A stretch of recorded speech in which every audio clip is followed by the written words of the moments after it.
Alright folks, here's the garage standing about 5 foot in from the doorway. No car. So you got welder, workbench, shop press.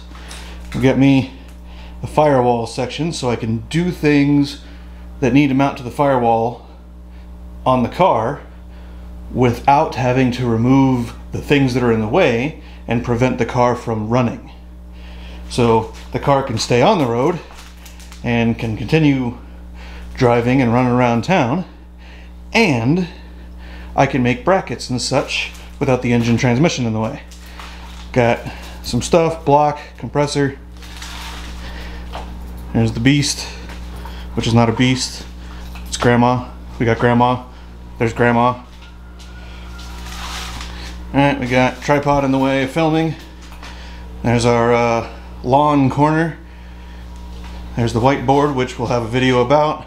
Spare hood, so I can fix that monstrosity, which will be in a video. And then a shelf with a bunch of Gerp Gork on it.